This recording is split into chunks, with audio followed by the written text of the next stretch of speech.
Voilà, mbote na biso ya bala nyonso bala na biso na temps oyo partout dans le monde. Neto yebisa bino toujours biso toza na info global mpona komemela bino toujours ba information. Na temps oyo biso toyebi ke oyo toza na yango famille mobimba ya corps de Christ ezolela toyebi oyo touti kobungisa nga na obenga ye monument parce que asali ya mingi na musique na biso chrétien. Nakona na ye kozwa ba impression ya ba serviteur de Dieu koyeba ba impression na bango ndenge nini bazweli sango oyo nini o bango bazobongisela liboso na tolingana koyeba bakombo na bango wana après to développer na masolo na biso. Voilà, mbote papa. Oui, bonjour.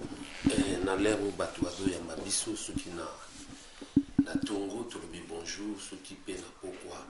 tolobi bon après-midi soki pe na botu tolobi bonne nuit bongela.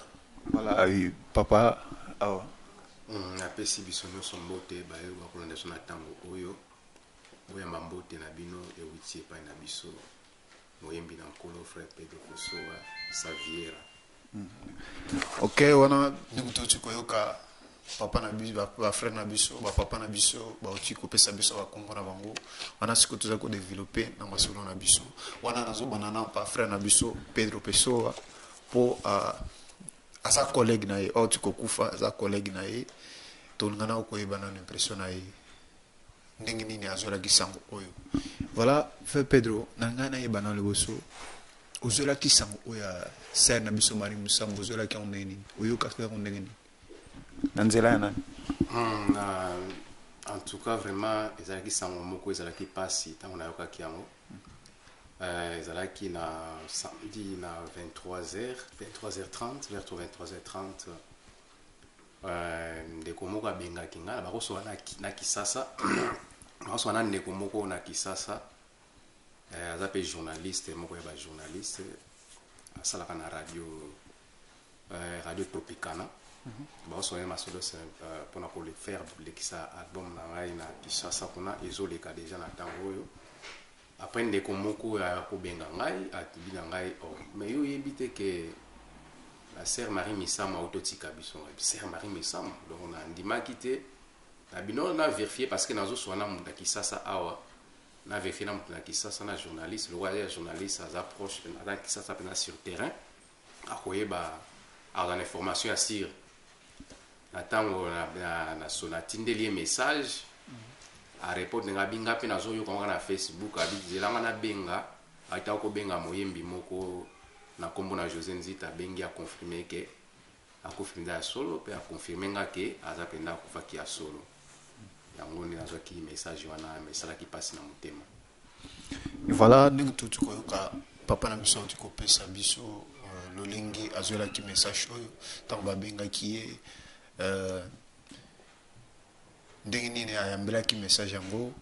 tokena na côté papa na biso et papa yo en tant que serviteur de Dieu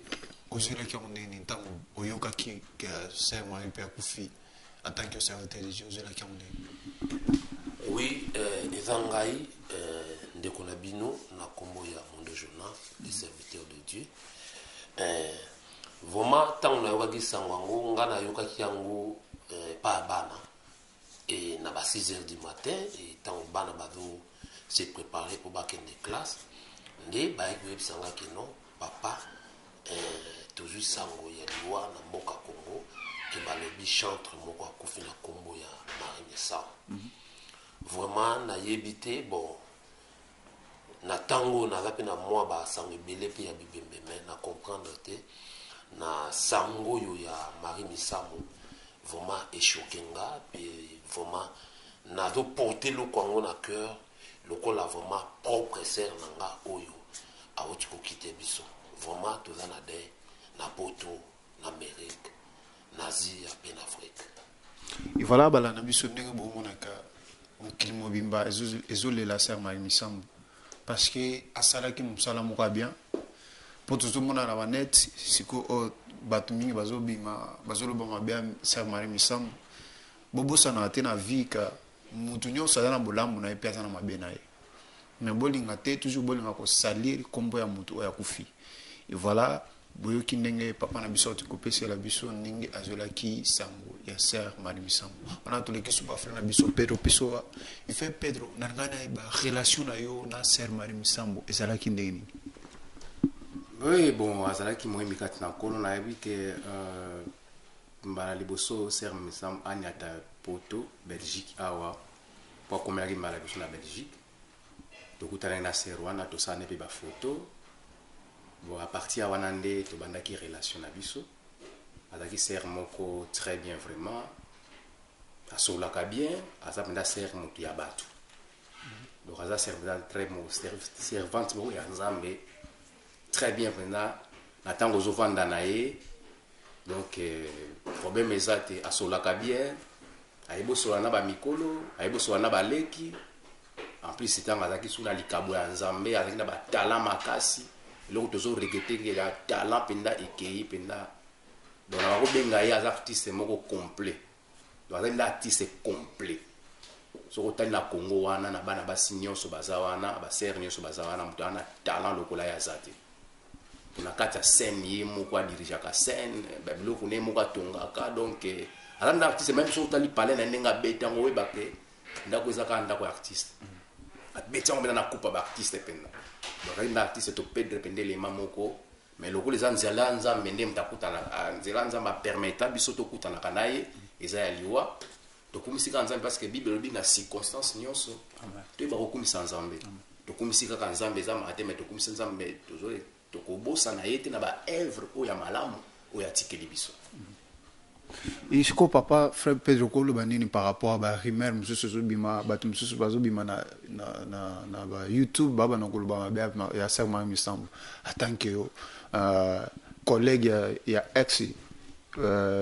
nani ser na biso Marie Misambo utikoti kabiso en tant que collègue na e okokolo banini par rapport à bato bazo bima na ba YouTube ko bana kolo ba ya ser Marie Misambo ezama wa pina pasi pour la biso surtout ba congolais biso bato ba mangala na éviter ce qui te changer be te changer ça je comprends pas parce que même Jésus mon lobby ce qui vous croyez si vous croyez pas à moi croyez quand même à mes œuvres yes ce qui bato ba boina mo kondima Marie Misambo comme bo moto nae bandi ma quand même misala o ya tiki ba prendre o asali atiki ba œuvre na ye ezala si marché tozana ona bandako to ndima quand même ba atea ki bana na Nzambe to ndima quand même belé ya bato bazaki na tanso na mokila partir banzema Marie Misambo bazaki ba consolation et memi bango kat na église à partir banzema Misambo ezote ya bango to ndima quand même œuvre wana ki ya koloba mabe mutu moko aza mosantu azate aza mutu avivaki kanda mokili oyo ya planète oyo eza planète ya masumu oyo batiela biso satana to vivre na ye nyonso tomonaka na batelevizio nyonso tomonaka tokweyaka eza kaka te bato balobaka mabe ya mutu sakei tozela nanu oyo baza na bezo baloba bazela nanu bakunda corps pourquoi bato bazangi mawa boye tozela nanu ebembelo ekende bakunda akende na mabele mpo bible lobi toyoteki na mabele tokozonga na mabele bazela na ebembelo ekunde kozosala mpe bien te na famille na ye na mwana na ye tozotikila ye bango nini donc ye moko ayemba tuzolana quand même tozotala na nzembo ayemba na tolingana ba frère ba sœur tolingana ayemba tuzolane eyeye zolana toyemba zolana ye moko ayemba tozinga poko ayeba ike biso na Congo bolingo ezate mais tokotsa bolingo kati na biso moko tolingana biso na biso. Ah bah oui. Et voilà, bah la biso nek bo tuko ka frère Pedro utikoloba. Eza vraiment mawa, eza vraiment wa na comité na biso ya mangala quoi. Eza vraiment ma mingi. Pour na nini ko sala ka vidéo pour na ko bana koloba mabe ya moto déjà kufi. Pour na ni tango zaki vivato loba ki ngote tango ya ka kufi obani koloba yango. Voilà, eza vraiment ma mingi pour na biso vraiment comité na biso congolais. Et frère Pedro peso na ngana yeba susu. Souvenir ni na malamu oyo tikali nango ya ser Marie Misambo. Souvenir de malamu donc tango zaka na Belgique awa tozalaka na pas ensemble tango tindaka Allemagne tokendaka pe kuna tomonaka ye pe bon loko ebeke toza ba collègue biso nyonso yembeli na ye mayeli ne ya musique mayeli na musique mte bako lekela ngata na mayeli ya musique makasi beta ka guitare très kitoko soko nazo beta guitare ozo ko arte donc eza ba souvenir photo to sala donc ba souvenir to natika na oya ngwana ya vraiment na bakotala ina bakokanisa ina ba souvenir wana na ba conseil kaka ya ba artiste na ba pesa kaka donc na musala nzambe il faut za la boyer donc il faut za mutama bondeli ba biloko wana bakoyebisanga donc ça va yango etika kati na nga quoi yango na bakosalela donc lokola yepa ke biso pe tozala prêt toujours yazalaki ne prêt yango ke nzamba zuye donc ezosenga pe biso tozala donc liwa na ye emema conseil surtout na baartiste chrétien quoi il faut tozalaka prêt à tout le moment toyebi te koya lobi koya lelo donc toyebi te motu moko ayebaki yango te yango monde ningani parce que bato bazokama moto abeli te eloko moko te auti kutu na présence ya nzambe mais ake na hôpital ye moko na makolo après donc situation est explorée et donc il est grave après accueillir atiki biso donc frangi tous la après biso ba Christo donc tous la après biso ba musicien ba chrétien tous la après na moment nyonso donc to éviter ko ya lelo bien lobby donc mutu moko éviter mais mutu moko za mettre ata mettre mais histoire les akara nzambe parce que bible pe lobby yango bien mutu moko te asana pouvoir ya pema naye mutu na pouvoir ya pema naye za nzambe nzambe mutu donc nzoko tozo vivre za nzambe mutu azo ngato vivre soki nzambe alobi lelo c'est fini pour lobby za ya biso te lelo tozo vivre bon to ebite lobby oyo ko ya lobby mais nzambe kam tayiba kam il faut tozala ka prêt na monde chrétien donc toza pendant na deuil donc corps du Christ mobimba toza en deuil donc pour na Marie Misamo donc to bungisa artiste monene et ça la biso passe vraiment donc un artiste accueilli bon le roi tous les chrétiens to yebi que zanzela nzamba bongisa pour na biso za yangwana zanzela liwa donc to komisika ka nzambe pour na yango voilà en tout cas merci mingi na l'équipe papa en tant que serviteur j'ai okolo banini na famille ya sangwa misambo na tango oyo je crois que balanda biso wana na émission oyo okolo bani pour na bango na miki baya na passe atama ni lobano ekokiko sunga libotana en tant que serviteur j'ai. Oui, merci. Vraiment, franchement, makambo ya sœur na biso Marie Misamo ezosala pasi na motema. Vraiment nga naza na kanda koleka ya koyoka ndeko o babengi ndeko soi-disant babengi pe mosali na nzambe nazo dresser na ko adresser na serviteur moko soi-disant et à l'écart qui peine avec internet à lui n'importe quoi la situation il y a sœur Nabiso Marie Misamo Kolobake Marie Misamo Aviva qui n'a Kofi soi-disant na JB et vraiment à raconter vraiment baboba est-ce que tangu banolo ba question moko elinga passe est-ce que tangu mutabani ko sambela akoki ko ndeti abaki ko tambo na ba camarade mamela masanga tanga bongwani est-ce que akoki boya ba camarade na wana merci vraiment bon na ko banini est-ce que todo vanda wapi todo vanda na lolo be todo vanda na mokili vu que todo vanda na mokili to vanda na bato sorti nyos et là on a lina lo ba photo yé ba mission ya Yesu na mokili soi-disant mon toi le bique ngai chrétien mission ya Yesu zakine Bible le bi Yesu ayaki a le l'esprit de Dieu et c'est moi abinzambe awanda nga pona ko libérer ba captif et pona ko proclamer une année de grâce donc ba captif Yesu ayaki pona bato mabe donc ceux qui mabe zalaki na mokili te Yesu ko yate et voilà donc mabe za na mokili et tout vivre pekana mabe et Yesu azana un jour aoya kupona ayako zo ba oyo batosi ba oyo batamuna kobanga nzambe ba oyo basadi volontaire nzambe lelo yo to ko condamner ser Misamo mais est-ce que tant to condamner yo moto duna ngolo ku finanto na bomoy est-ce que zo mitalo zo se rapprocher na rien vous mes apasi to ko lo banini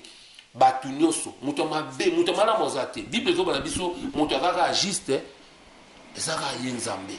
donc biso nyonso tout za ba pécheur qui se soit yo lobike ngana yembaka na yembaka musique ya nzambe wana kuna yembaka soki nini donc yeba ke yo pechaka yeba pechaka donc mutu na mutu azosala lisumu na modèle na ye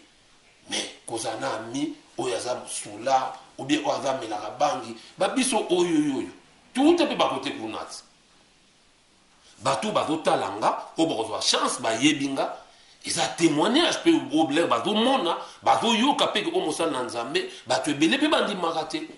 mpo biso touti na makambo banoi touti na makambo basheke touti na makambo mutu ya banzazi ya modele na modele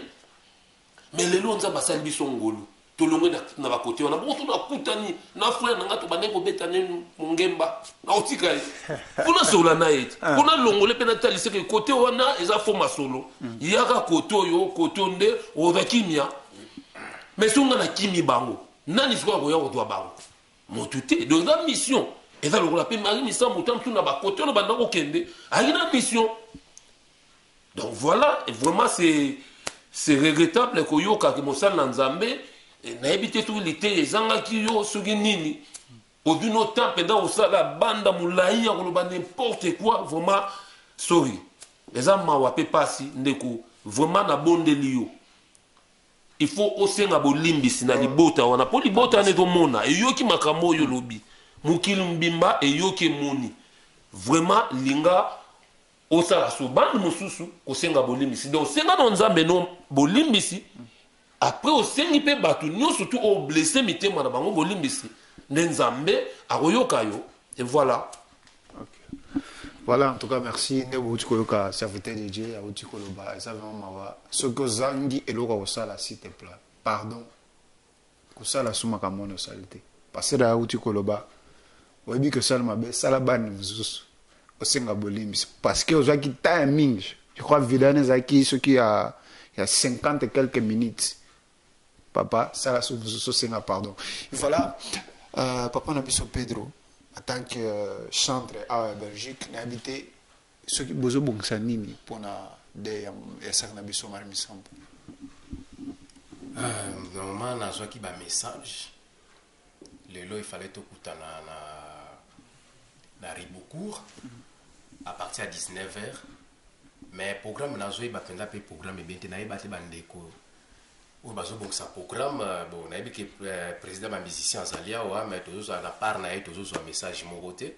mais toujours un message bande comment bazo sangana ba donc des groupes ezo sangana toujours ba penda bien te banani balingi batambusa biso banini bali bazio ngani makambo ya mais donc toujours ibate donc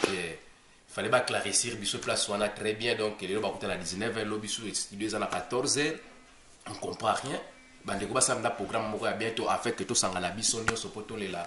ndeko na biso ensemble donc aza ndeko na biso artiste aza famille aza petite sœur aza yaya donc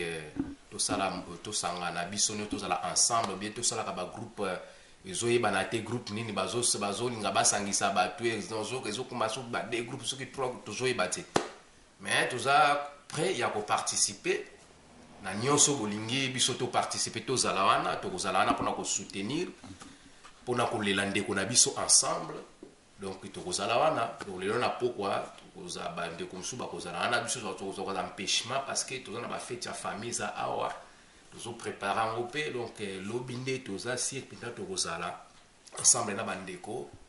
nyonso babongisi kosala toza wana mpona kolela ndeko na biso ensemble. Et voilà fait Pedro oza chantre nayebi ka naningi olela ser na yo ata na loyembo nde moko oyo ebi kumama kumambe kumama shilwe kumama yesoyo papa kumama shilwe bolingo ya motema vina ngaye yesu akanganga singa na kingo atana kei nazongelaka yo shiloe kumama yesoyo papa kumama shiloe kumama yesoyo kumama shilo bolingo ya motema vina ngaye yesu akanganga singa na kingo atana kei nazongelaka ya shiloe yango wana donc sœur Marie ta biloko atiki tokanisi quand même tala biloko oyo bien totiaka n'importe quoi na ba net non bien aimé dans le Seigneur tolela ndeko na biso atiki biloko ya malamu to bakokanisa ya partir biloko wana atiki donc ye moko ayemba tuzolana soki olingi moninga na yo okoloba mabe na ye te. Voilà, wana ezalaki fe Pedro auti kolela ndeko na ye na loyembo eza façon moko kolelela ye akobana otangisama ya miso te mais alakisi façon na ye kolela ser na ye kolela ndeko na ye auti kotika biso papa ndenge nalobaki liloba mpona libota ya ser na biso Marie Misambo atanke secrétaire obonzeli ya mitema ezaka nzambe libota Marie Misambo oza message nanga nalingi pe na yebisa bino nayebi bien ke tokoki koloba ebele tokoki kolela ebele tokoki komitungisama ebele mais eloko nalingi naloba moto na mokili ayaki na mission na ye e mission ya moto soki esuki e mpo na nga mission ya sœur Marie Misambo esukaki et voilà nzamba bengi ye bo mitungisama te mitema na bino emitungisama te mwe plutôt kutu na banzi ekosala bino pasi mais esengo na nga nazomona kondima kati na bino mpo bozotatola Yesu lokola mokonzi mpe botatola elonga kati na bomoi na bino nde le vraie consolation oyo ekokokonsole bino mbula na mbula vraiment nzambe